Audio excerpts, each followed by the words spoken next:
What's up, guys? This is Marty Martin. I host my show, the Geek Knit Podcast, and but we're doing a little something different. Yeah, this is my face. This is the first time I'm gonna be showing my face, and I'm wearing this sunburnt hat because my hair looks all messed up. Can't find my comb, so I just said, "Fuck it." This is my Chance the Rapper hat. Okay, so I just saw Birds of Prey last night. Um, I really enjoyed it. I gotta be honest with you. Um, I I thought it was fun, and I thought it was very entertaining. And the thing is, I knew where they were going with it. I knew what they were going for. And a lot of people are saying like, oh, they're going back to the Suicide Squad feel, they're going, the silliness and blah blah blah blah blah. Yes and no. Well, as a whole, Suicide Squad and Birds of Prey, it was all about going back to its roots in making the superhero movies such as like Batman Returns, Batman Forever, Batman and Robin, but they're adding the campy silliness back. And I like that. I think that goes well in the DC movies rather than in the Marvel movies. I think the Netflix series are great. The Marvel Netflix series are phenomenal. Like Jessica Jones, Iron Fist, Punisher, Daredevil, Luke Cage, The Defenders. It was great. I love that. Jessica Jones is my personal favorite because it has that noir feel. Kind of like Chinatown in a way. Like the little saxophone they add to it. But in this video, I want to address to some of my favorite YouTubers, if they're ever gonna watch this video. I highly doubt that, but I'm just gonna let it out. Keep it short and sweet. A lot of my favorite YouTubers are disappointing me. Very much so. Very disappointing me. And I was a big fan of their channels, like specifically Geeks and Gamers. Alright. The guy Jeremy is one of the greatest YouTubers ever and around too. He's basically like, out of all the channels, like Nerdrotic, World Class Bullshitters, Mindless Entertainment, John Talks, SC Reviews. Out of all those people, Jeremy of Geeks and Gamers, he's basically like the Ben Shapiro. Literally, he really is. And the other people kind of do the same thing, but he takes it to another level. And I discovered his channel after The Last Jedi came out. And the reason why I encountered his channel when the Last Jedi came out, after it came out, I wanted to hear what other people had to say about the movie. So I heard what he said, and I kind of disagreed with it because at the time, like he said, he actually enjoyed it. But I looked at his other videos because I'm like, oh, he seems like a pretty cool guy. So I looked at his other videos and I said, like, okay, all right, this guy's a real honest, like, critic, but he's just a fan, like everybody else. So I subscribed. Then that's when I encountered Nerdrotic, and then I encountered World Class Bullshitters. World Class Bullshitters, I encountered them first. I think they were the first ones I subscribed to, and this was before The Last Jedi. But these I love these channels. Like 90% of the things you say are the same things that I feel and think about all the movies coming out. And I understand that, Kathleen Kennedy, Ryan Johnson, J.J. Abrams, they've had, excuse me, I'm drinking coffee at the moment. They're like doing a disservice to the fans, messing up a saga, distorting it, I get that. It makes sense when it comes to a specific franchise. When it comes to a franchise like Star Wars is one of those, it's so unique. There's something about Star Wars to the point that it's kind of like modern Greek mythology. You know what I'm saying? Like, there's something about it. So, like, distorting the saga, kind of like messing it up, kind of does piss you off. And it makes sense. But, you know, besides that, of course, we could criticize their creative ideas, but it gets a little too much when we continue to criticize them. The Last Jedi has been, that came out in 2017? We're still going back to The Last Jedi. The Last Jedi is still being brought up. The Force Awakens is being brought up. Now Rise of Skywalker is the topic. And if not Rise of Skywalker, you know, we talk about Batwoman, we talk about the DC EU, you know, we talk about all of that stuff. So, like, it's still being talked about. Like, we're dwelling on the negativity of these projects, these shows, these movies, the creative decisions that these directors and producers are making. But here, I wanted to talk about Birds of Prey. Because Birds of Prey was like the most anticipated movie for me to see in 2020. And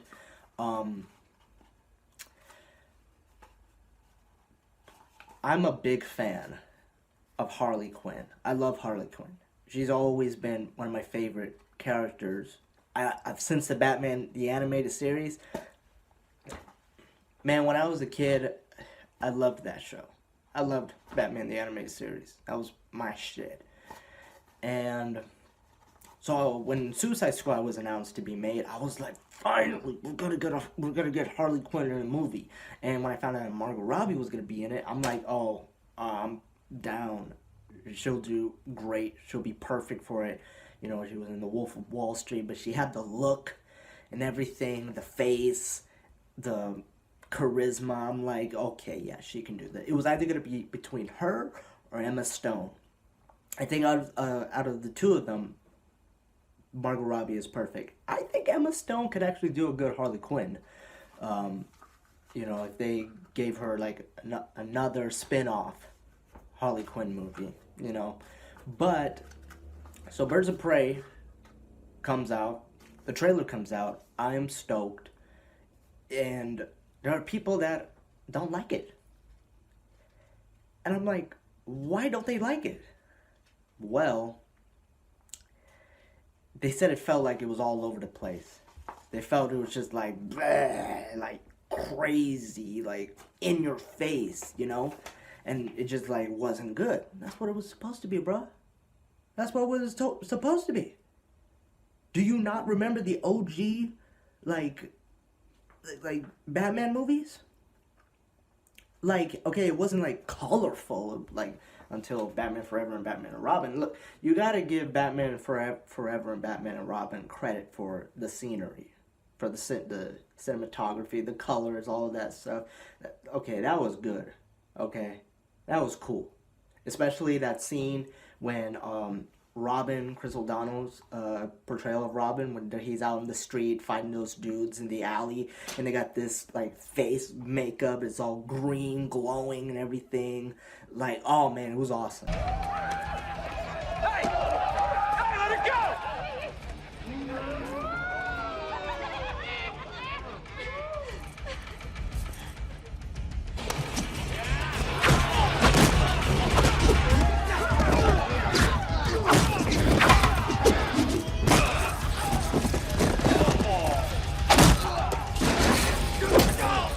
I think that was like the best thing out of Batman Forever and Batman and Robin, like the best scene. and also the Riddler destroying the Batcave.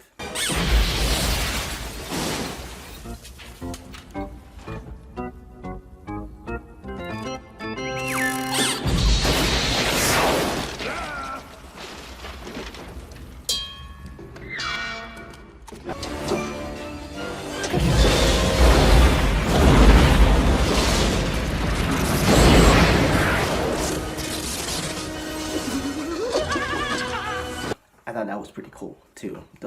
I think, to me, that's the most iconic Jim Carrey scene right there. But I digress. So, I enjoyed Birds of Prey. I loved it. Does it have problems? Of course it does. And I love it. So here's the thing. For a comic book movie, I give it an 8 out of 10. For a movie in general, I give it a 6.5 out of 10. The reason why I say I give it an 8 out of 10, I give it an 8 out of 10 for what it is. For the genre. Because it's just like, this is a live action cartoon. Remember that. This is a cartoon. Don't take it seriously. This is like, you know, people are like, oh, how does she do this? Like, how does she survive like that? How is it that the police, you know, were unable to kill her if she's invading, you know, the police station and blah, blah, blah, blah, blah. And it's like, it ain't realistic. It ain't supposed to be real. It's a cartoon, a live action cartoon. Give me a break. Deal with it. There are no explanations. Now, like, okay, yeah, like, you gotta have some explanations, you know, some things that, you know, but when you watch Looney Tunes or the Tex Avery cartoons, you know, when they see, like, they pull out a baseball bat out of their ass and everything, like, boom, boom, boom, boom, boom.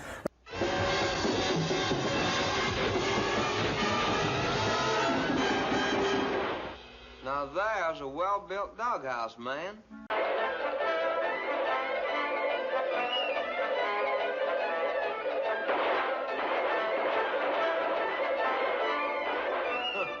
Television.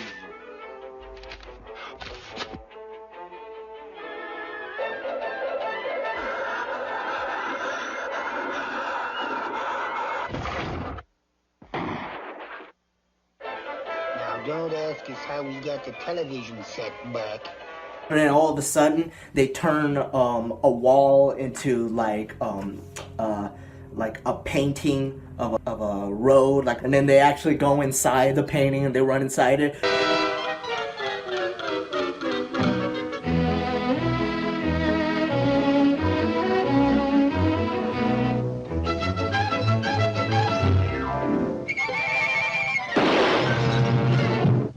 You know, it's like that. It's just like that. Let's talk about the girl power thing. I love that it was girl power. That it was all woman cast, because it reminded me, like, just the idea of having an all woman superhero cast. I mean, it just takes me back to Josie and the Pussycat Dolls. I love that show. That show was awesome. I mean, come on.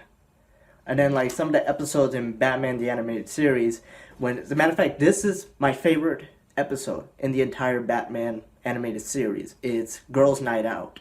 And it's only Harley Quinn, Poison Ivy, Livewire, Supergirl, and Batgirl. So you know how to work all this stuff?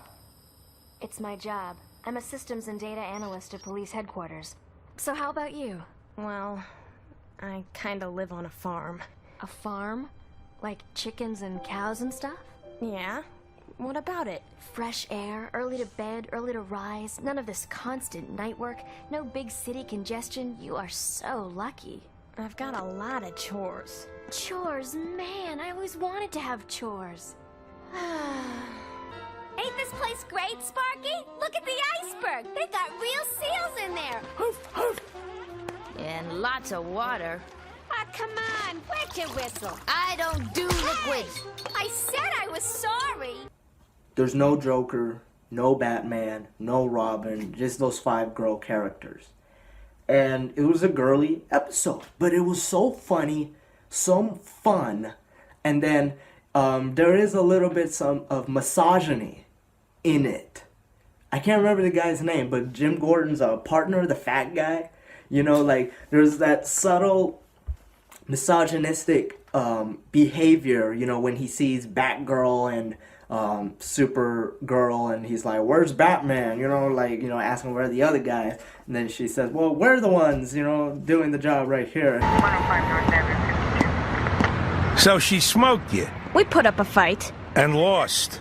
I never thought I'd hear myself saying this, but where's the bat? We're handling this. Oh, that's reassuring. Don't let that donut dunker get to you. We're gonna have this whole thing sewn up before Batman and Superman get back.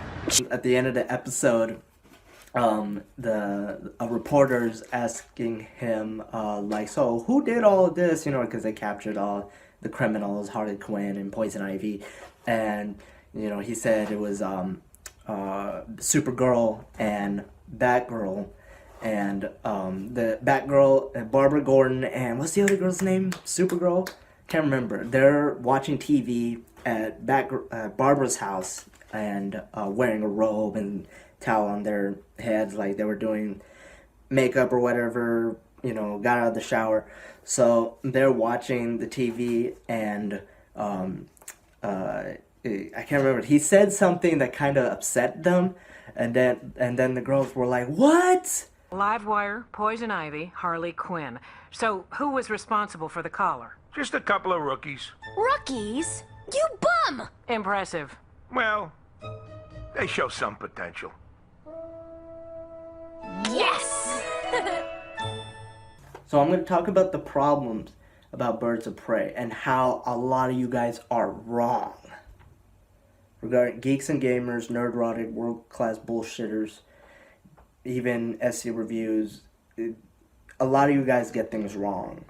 Like, I notice a lot of things that you see and talk about the movie, you're seeing it from a fan's point of view. But you're not seeing it from, like, the technical part of view, like a filmmaker view. Like, I'm a filmmaker.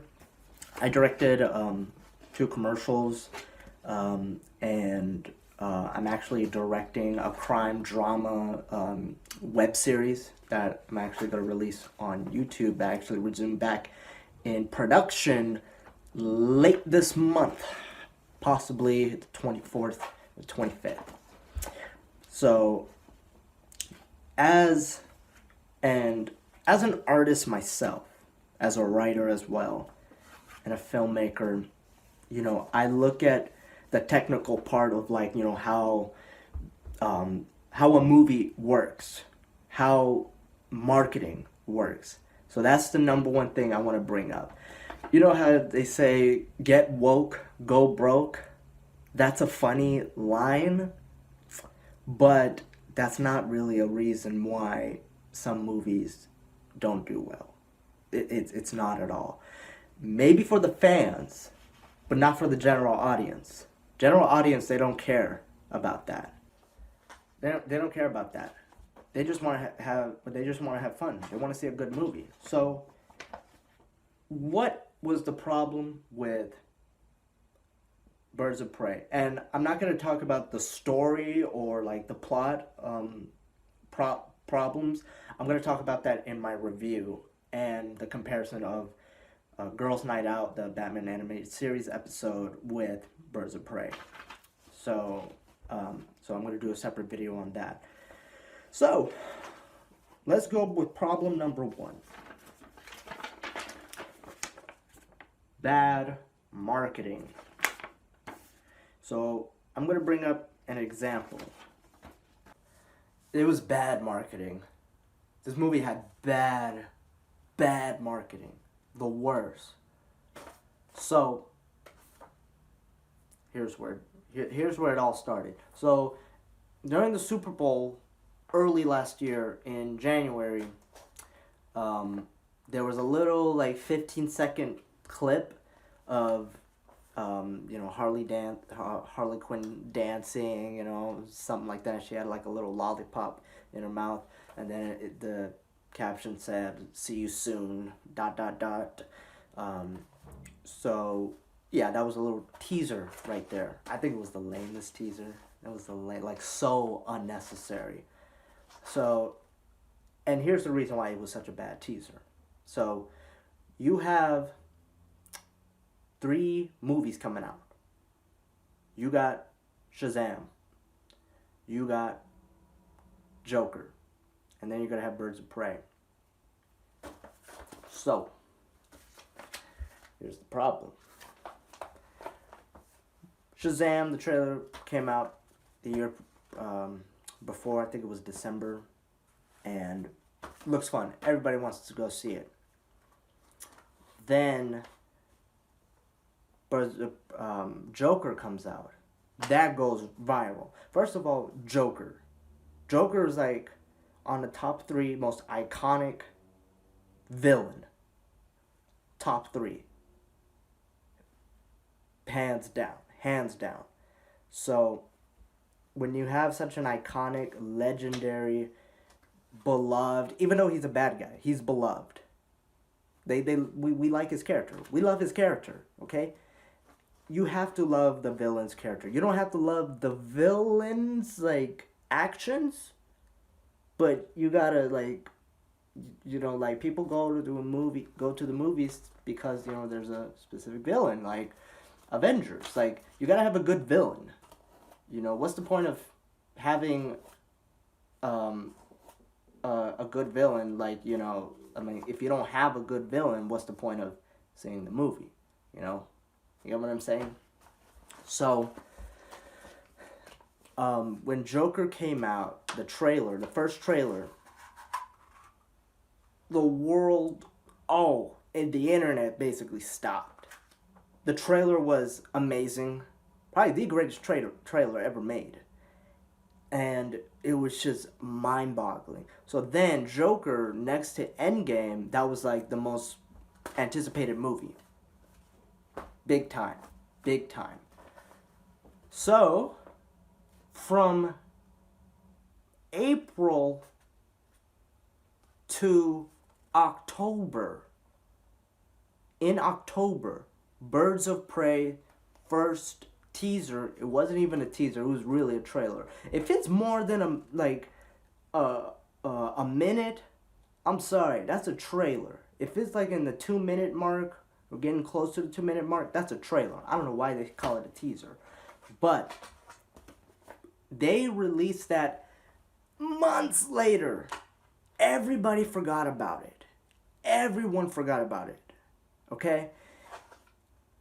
Then when the teaser came out, this came out on October 1st. October 1st. When does Joker come out? Joker comes out on October 4th. 3 days later, the movie comes out in theaters. So what happens? Everybody's going to focus on Joker. So they're going to go to the theater. The theaters are packed up. Then, once they already saw the movie, reviews, comments are flooded on Facebook, Twitter, Instagram, YouTube. It's all flooded. Joker becomes the topic. You know what's not the topic? Birds of Prey. People forgot about Birds of Prey. You don't release a trailer because it was supposed to be marketed as a big box office smash hit, Birds of Prey. And it definitely had the potential. It definitely did. If you didn't show the trailer of it 3 days before one of the most anticipated movies comes out. Because that's going to overshadow the promotion. The Birds of Prey trailer should have been released like during the summer. Like July or something. You know? It should have been promoted by back then. So, it should have been promoted in the summer, or actually, because here's the thing. This is where they messed up. Okay, so one, it should have been promoted in the summer. then 2nd. It should have been promoted like maybe like in November or something, but here's the problem. Here's the problem. This is where Hollywood is fucking up. They released this movie on February 7th, 2019. 2020. My bad. February 7th, 2020. February 7th, 2020. What? That's like releasing the series finale of Game of Thrones on a Tuesday afternoon, specifically at 1:15 p.m., while everybody's at work and probably on lunch break. And let's say in a specific time, like, you're unable to record it. Let's just say, that's what happens. You couldn't record it. How stupid is that? February for a blockbuster? Like, this is a summer movie. This is a movie you release in May, June, July, August. Okay? That's when you release the movie. A movie like this. February?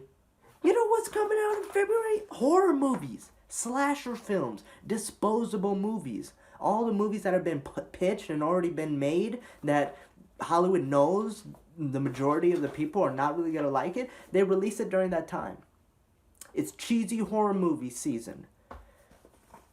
So, this movie not only comes out in February, a horrible date and season, it comes out a week before Sonic the Hedgehog. October 14th, Valentine's Day. Birds of Prey came out on February 7th. Sonic the Hedgehog is being released on February the 14th, Valentine's Day. So really, Birds of Prey, they only got 1 week to be on the charts. To be on the box office list. They only got 1 week. How much sense does that make? How much sense? And Sonic the Hedgehog, that's going to be a box office hit because it's not because it's Sonic the Hedgehog. It's because I believe it's Warner Brothers, they fixed the image of Sonic because the original design was so disgusting. It was horrible. Oh my gosh. It was horrible. He looked so ugly, but they said like, hey, we're listening. We listen to the fans. You know, we're gonna fix it. We're gonna fix it. Okay, so now people are gonna go see this movie not because of the movie in of itself, but because supporting the studio as a thank you to them, because they're like, wow, they actually cared. They actually do care about the fans for this movie because they know how important Sonic is. That's just bad timing. You don't release an intended blockbuster movie in February. So, I'm going to give you an example. This is a good reason why you don't release movies during these seasons. So, January through February, that's the horror film season. Disposable films. March through late April, that's the comedy/romantic comedy season. That's what it is. So, Ready Player One was released in March a couple years ago. It was released in March. That movie was awesome. That movie's phenomenal. But, you know how much it made in the box office? It made $582 million in the box office on a $175 million budget.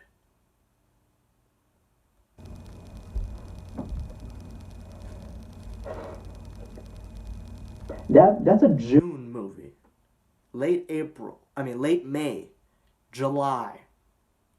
Why did Spielberg release a movie like that during that time? Well, specifically the studio. Why did they make that decision? If it came out in the summer, I guarantee you, it would have made much more money. Way more money. That's just how it is. It's funny that way. People are not going to the movie as much. Why? Because, first of all, Ready Player One is for people that are, it's for nostalgia. Kids, people, teenagers and people in their 30s, that grew up playing those video games, watching those movies, listening to that type of music, the fashion, it's pure nostalgia.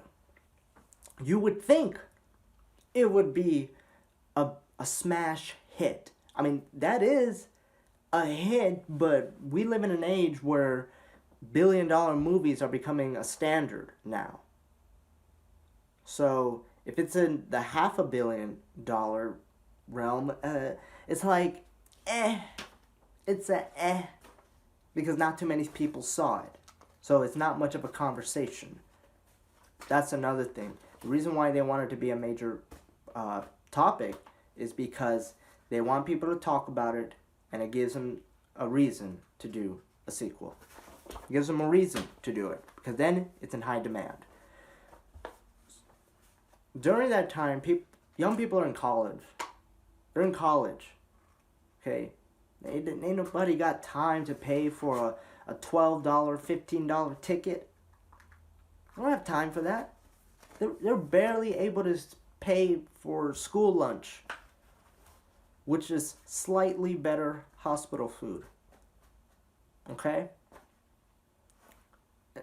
They don't have time for that. It's bad timing.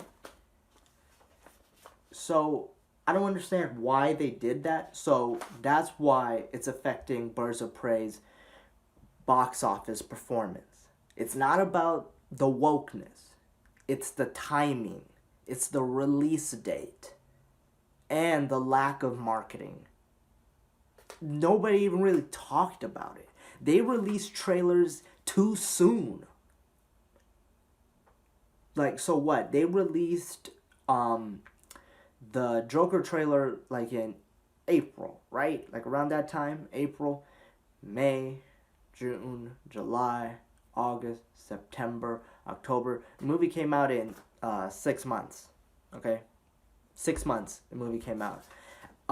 Birds of Prey, the trailer comes out in October, November, December, January, February. So that's 4 months.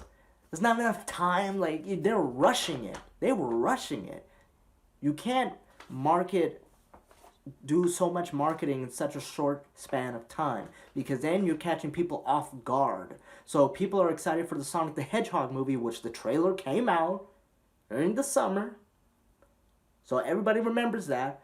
But then once you release the trailer that during a time when a film is going to overshadow it because of its popularity and its quality as well, people are not ready for it. You caught them off guard.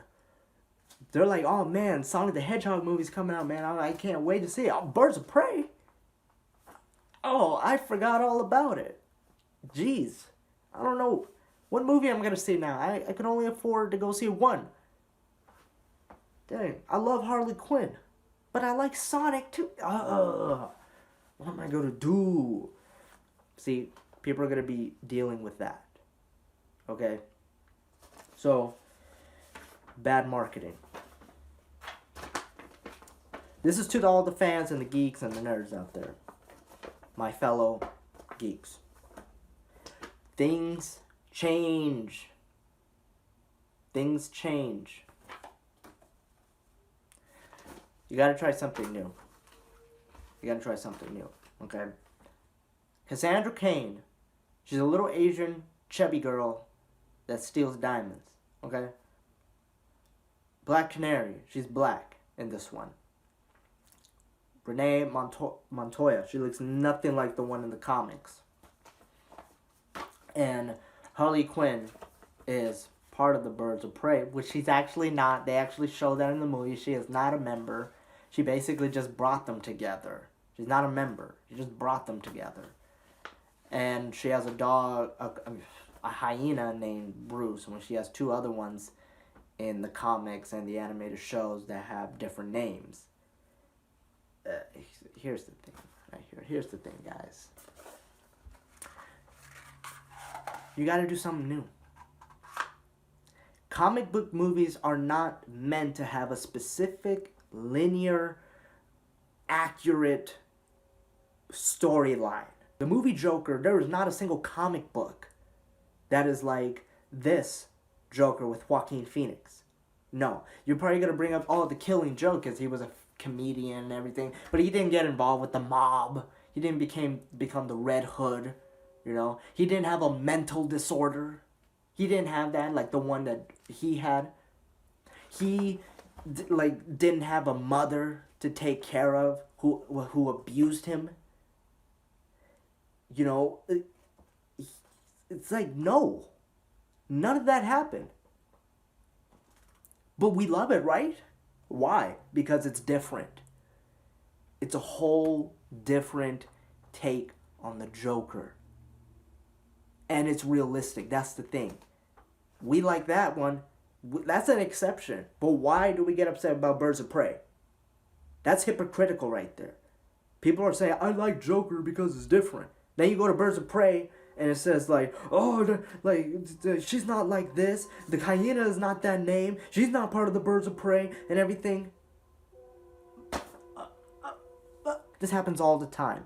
Let's look at to all the people that are fans of the Tim Burton Batman films, the Batman '89 film. Okay, that's my favorite Batman story. I love that one. Michael Keaton, always be the best one. Sorry, Christian Bale, Michael Keaton is all the way, man. Joker murders Batman's parents, Bruce Wayne's parents, which that actually leads him to become Batman. That's not in the comics.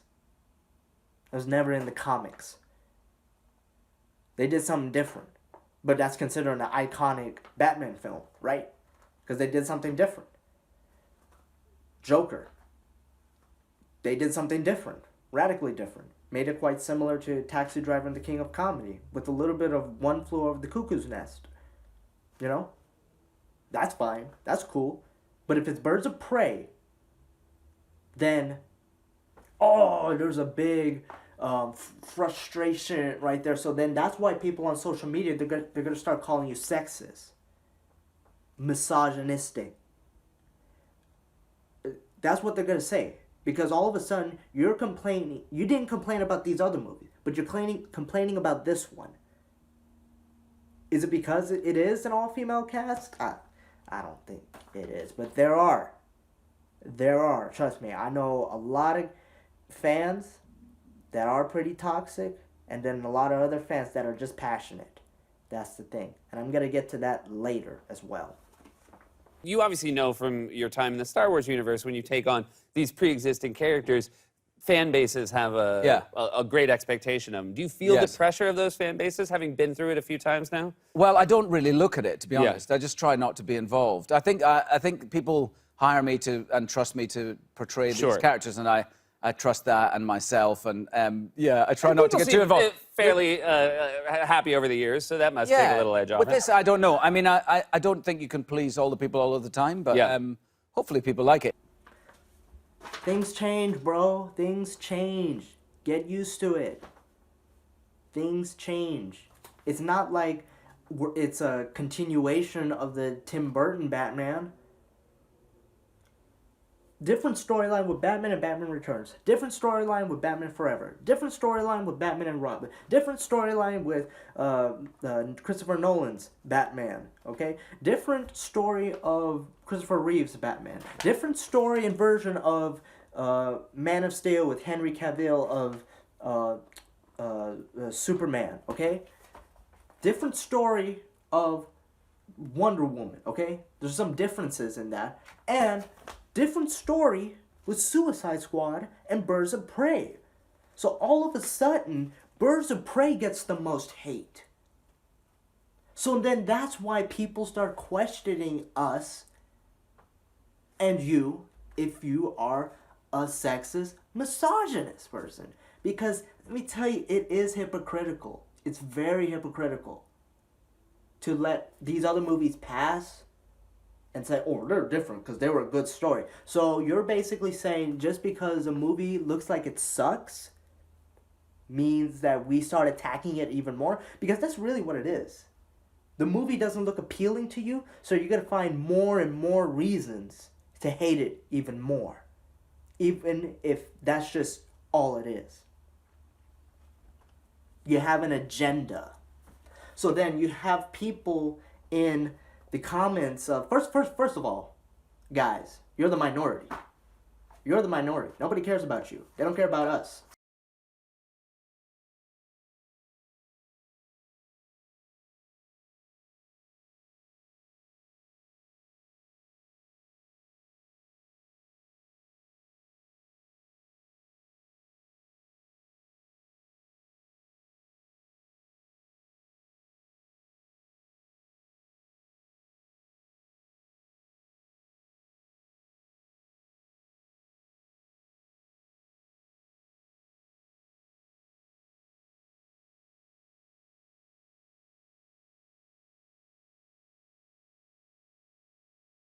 Were you familiar with Black Mask before the film? No, not really. I'm not. I know you're more. Yes. I'm not a comic guy, so I don't really know. But then when I was mainly in the hands of Kathy, our director, and Margot, and Christina, the writer, and we sort of, I trusted them, and we found our sort of Black Mask together. Just to bring that up, I went to go see went to the movies last night to see Birds of Prey, and it's a Thursday, so I go over there, and the theater is practically empty. Practically empty. It's a big theater. It's a Regal cinema theater, and we have an IMAX there, or whatever it's called. It's like an IMAX. So it was so empty. I asked the workers there, the people that were giving me the ticket, I asked them, like, is it always like this? And then he said, oh yeah. He said, it's Wednesday and it's February. He said, nobody really comes to the movies as much. So he said, so it's a very slow night. He said, it's very empty. He was like, it's a ghost town in the theater. And that's what I'm saying. So this movie was released first on a Thursday in February. Then, it's February, dude. February. What kind of timing is that? Fucking stupid. But yeah, okay. Just accept new things, new renditions, all right? And then here's another thing. Here's another thing that's new. There was this one YouTuber, can't remember his name. I would be willing to drop his name right here, but I don't want to start a feud or anything, okay? There was this one guy. He said that, Harley Quinn's in the movie. I read all the comics and blah, blah, blah, blah, blah, And let me tell you something. I'm going to be real with you, okay? 95% of all the people that say they read the comics, they didn't read the comics. Probably read no more than 10. All of a sudden they become experts. They read 10 comic books, become experts, man. I'm not a big comic book fan. Like, this is how many comic books I have.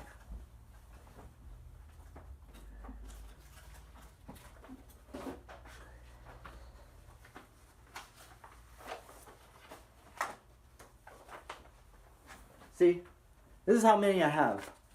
That's not a lot. And I do have Watchmen here, but, a lot of people tell me, oh, it doesn't count. I'm like, okay, it's a graphic novel. Oh, and I just got the new Blade Runner series, Blade Runner 2019. So It's cool. It's awesome. So, yeah, you just gotta be open-minded. So, you're sounding pretty sexist. Not all of you. I'm just saying a lot of you. A lot of you are fine. A lot of you are cool. But a lot of you are toxic. And what I mean by toxic is not being racist, homophobic. No, it's just that you're sounding like it. That's the thing. You're sounding like it with the whole Birds of Prey thing. And wishing for it to fail, because that's another thing. You guys want these movies to fail. A movie that may not be something you like and you don't agree with the message in it or whatever, you wish failure on that movie. Okay, that's screwed up. That's not cool, man. That's not cool.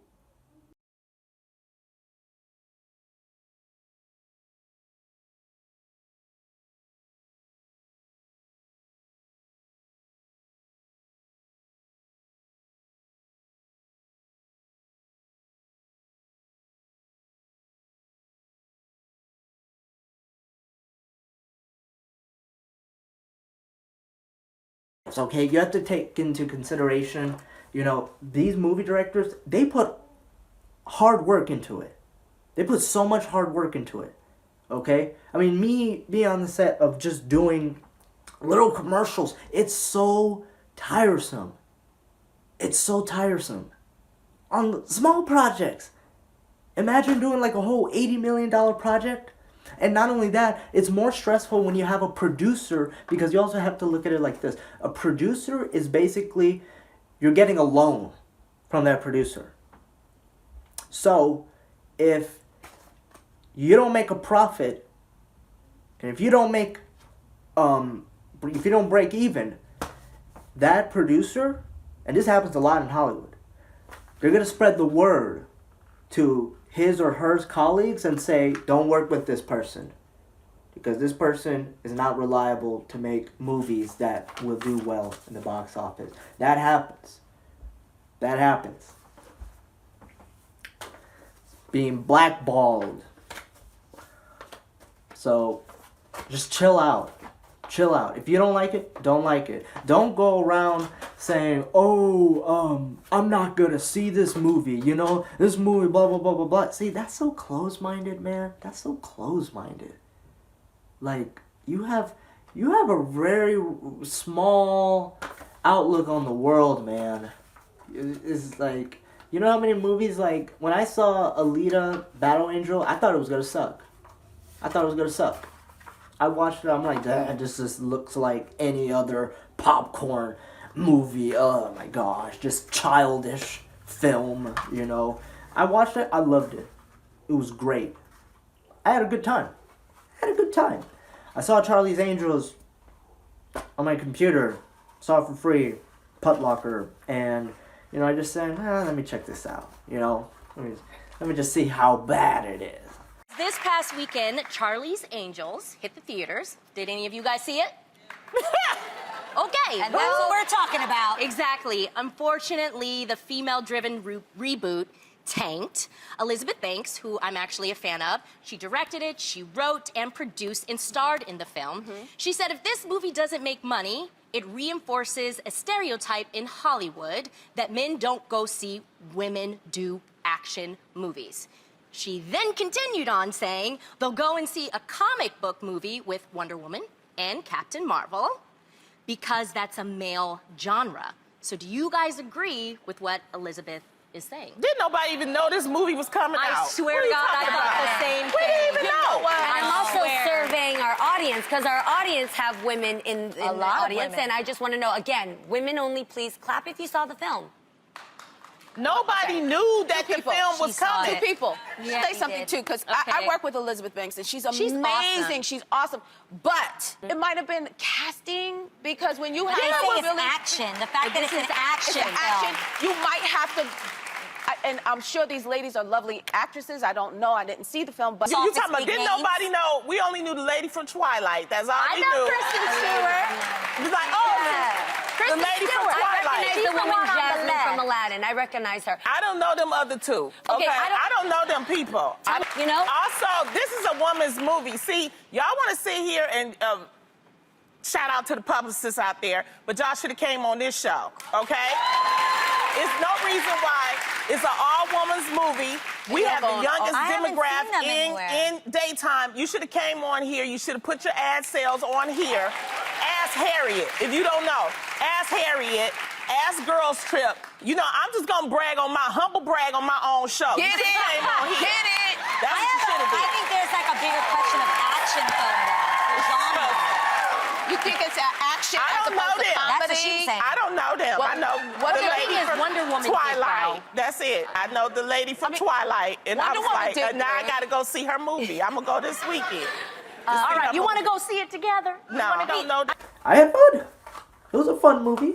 You know, little SJW stuff here and there, a little bit of that, but I mean, I wouldn't watch it a second time, you know, just like I won't go on the ride X at Six Flags.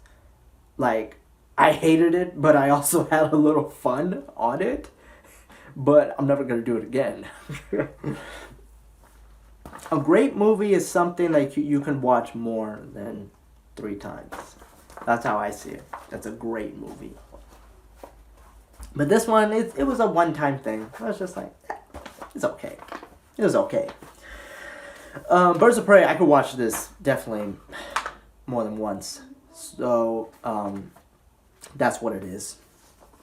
But, yeah, chill out, guys. Just chill out.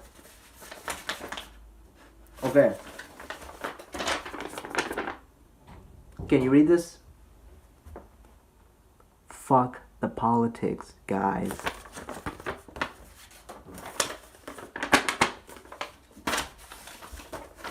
Was it a good movie? Like the story? Did you have fun?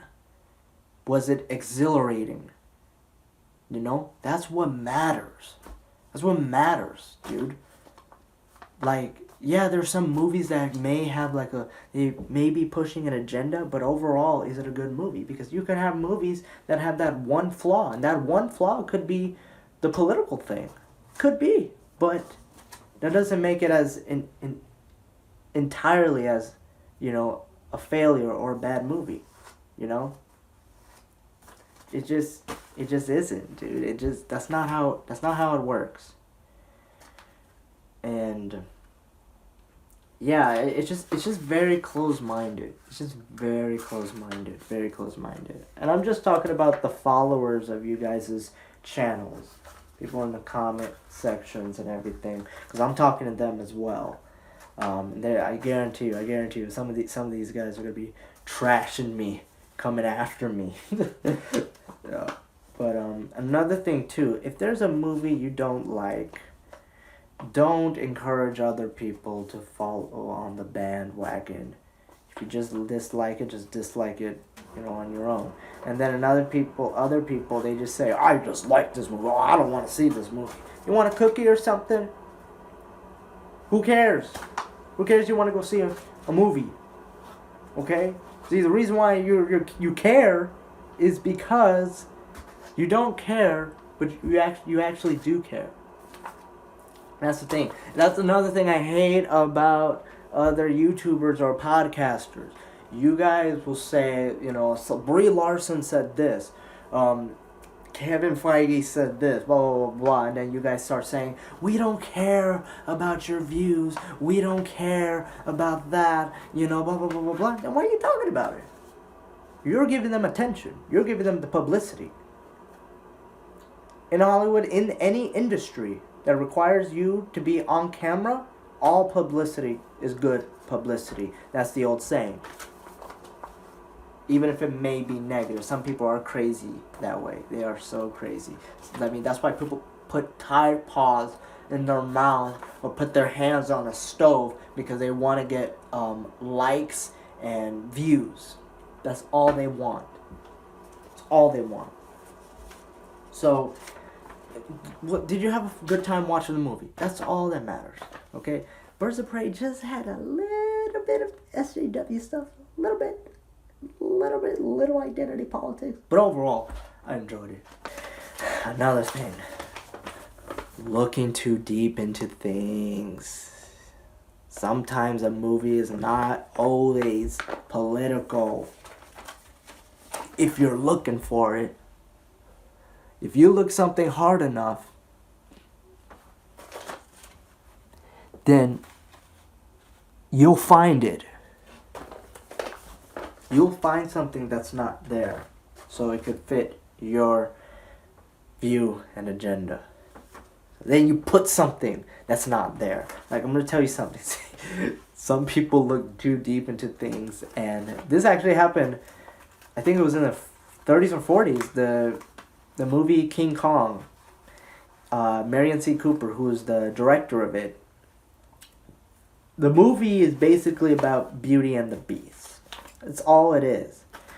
Then you had some African American critics that said that King Kong is about a black man falling in love with a white woman, and them being in love with each other, well, him loving the white woman, is a bad idea for him because he will learn the consequences of what happens when you date a white woman, and that leads you to being killed.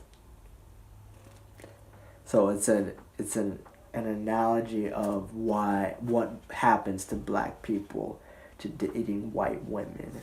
So it's basically saying, hey, black men, if you do that, this will happen. See, now it's distorted. Now it's distorted when I see that movie. Alright, I'm enjoying King Kong. Okay, I'm enjoying it. But then that person's theory comes in. Because then you're like, I mean, if that, like, I mean, it could be. I mean, you know? And the director, Marion C. Cooper, he actually came out and he denied that. That's very commendable for a director to do that during the time of segregation and racism and lynching, you know, during that time in the 20th century.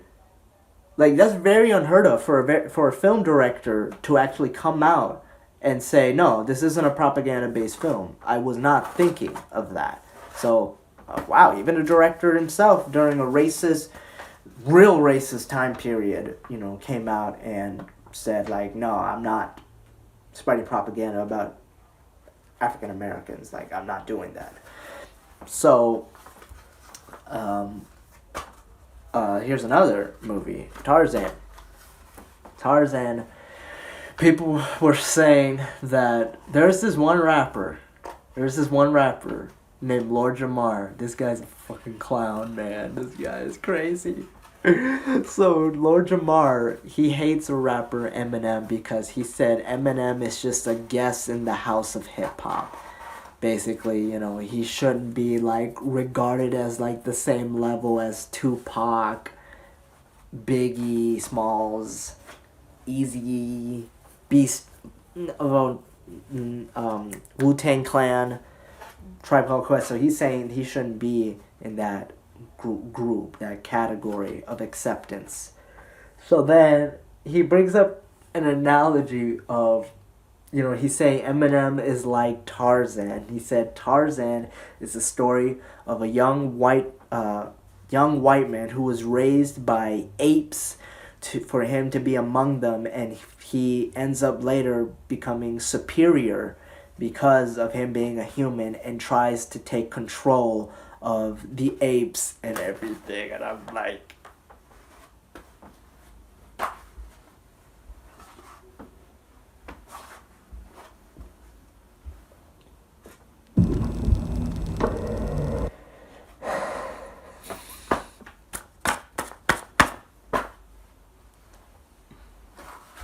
what the fuck?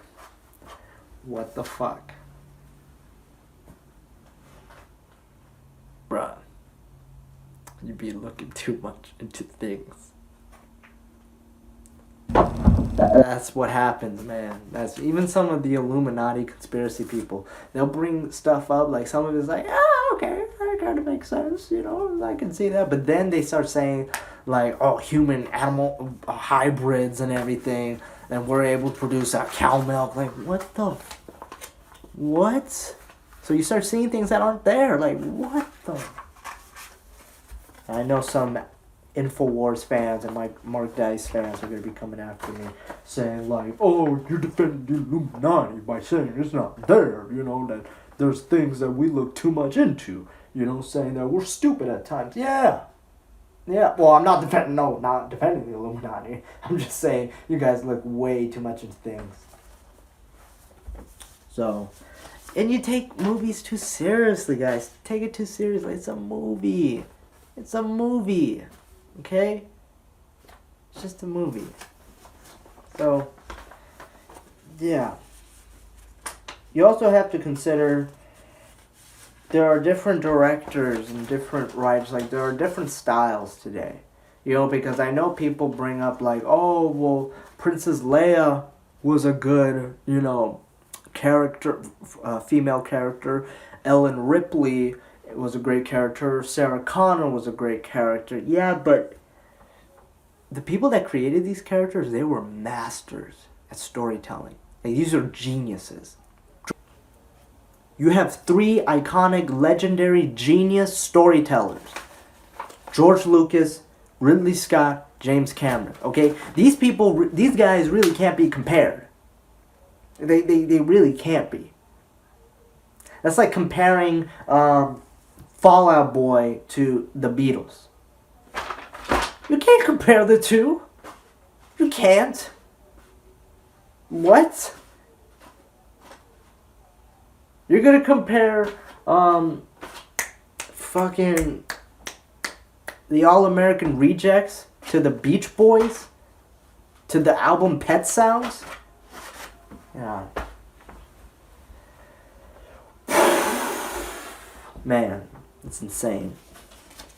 So, the directors we have today, we don't really have many great film directors. And what I mean by great film directors is that majority of the great film directors are in the indie department. They do indie films like, A24 provides great film directors. And they're an amazing production company. But, you know, great directors were mainstream once.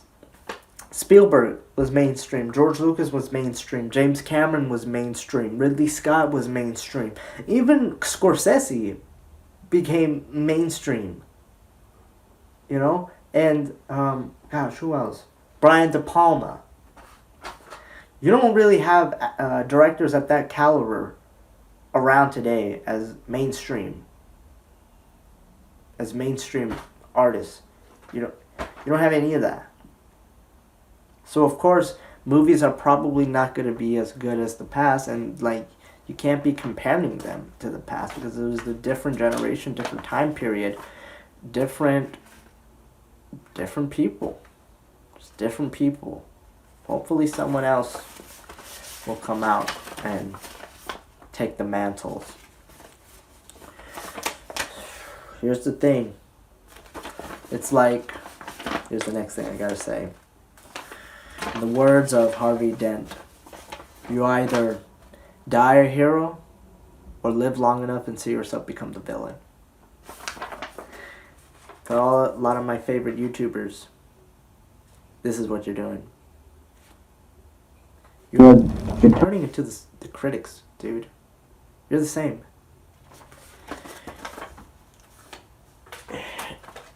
Jeremy, Gary,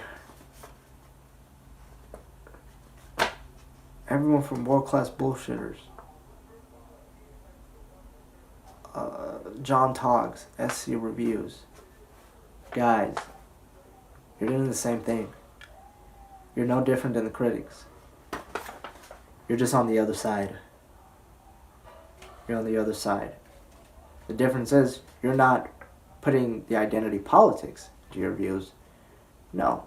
But you're trying to push you're trying to push your views on how a movie should be made. You're trying to tell the artist on how to make something. See, this is the thing I'm having a problem with, even if I disagree with them. These directors are artists. You can't tell them what to do just so they could please you. Okay? Now with The Last Jedi, okay, so this is, like I'm telling you, The Last Jedi is a different story. There's something about it. There's something about the Star Wars that it's kind of sacred. It's kind of holy. Like, I gotta do a video on that. But I can understand. Ryan Johnson tried. He tried hard. His intention was, I guarantee you, his intention was to start. Yeah, he wanted to end the past or stuff like that, but he wanted to do a good Star Wars movie. I always sympathize other directors when, you know, they're trying to do a movie. They make a movie and then it gets shit on. You know, people shit on it. And, you know, they did a lot to it, because you have to remember, these are people. They're not just a machine. You can't see these directors as a factory. They're trying. They want to make a good movie. They're not doing it on purpose. They're not. They're really trying to make a damn good movie. They don't know how to. They don't know how to.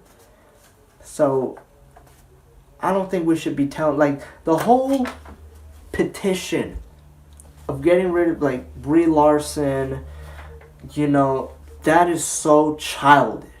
That is so stupid. That is some junior high stuff, okay? Which brings me to this.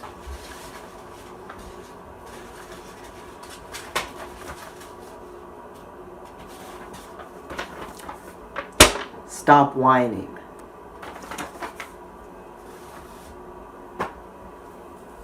If there's a movie you don't like, then just don't like it, okay?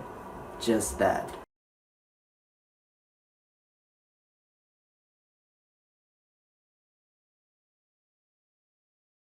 Leave it as that, okay?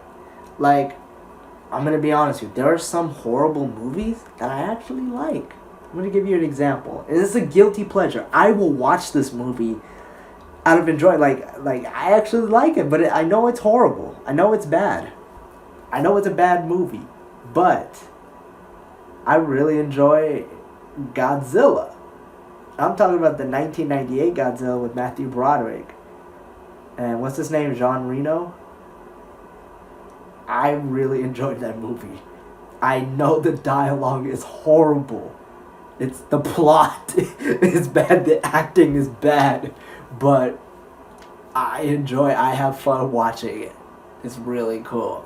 And I think this Godzilla looks very cool as well. I don't know why this Godzilla design gets so much hate, but, you know, I know it's bad, but I do like it. I do like it. The Room is a trash-ass movie, but I see it as a comedy. You see, I see it as a comedy, and I enjoy watching it. Usually with a group of friends, I like to see it. But yeah, or Suicide Squad. I like that movie for what it is. As a movie in it of itself, no. But for what it is, I actually kind of like it. I just hated Enchantress, Captain Boomerang. And I don't know why they had Slipknot in it. They just made him to die. And yeah, I just had just other problems with it. But Harley Quinn and Deadshot, they were the best for me. I like Diablo too. Diablo had a cool backstory. But, you know, it's just, you gotta let things go. And here's my advice to all of you. Here's my advice. And I'm doing this too right now, at the moment. Here's my damn advice. If there's a movie that you don't like, or if you hate the way Disney is making a movie, or Marvel is making a movie, or Warner Brothers is making a movie, if you don't like it, make your own. Make your own movie. If you have like an idea of a story, do it. You can make a short film. You don't need a big red, camera, from the company. You don't need a Panavision camera. You don't need all that. You can use your phone. You can use your phone. You could write a story. You can reach out to a friend or find somebody that would be interested in taking your story and make it. There are people out there like that. Figure out a way to distribute it to someone who, and just an independent film director or just an amateur film director, Just get your story told if you want that story to be made, You don't need the big old crazy special effects, even if you want it. It's not about the visual effects or the special effects. It's not always about that. It's about the story, And here's another thing. We need to stop talking about this Disney trilogy Star Wars film. We need to stop that. You know what we need to start talking about? The movies that are made from the community. The movies that our fellow YouTubers and fans make. Because they're not getting the recognition that they deserve.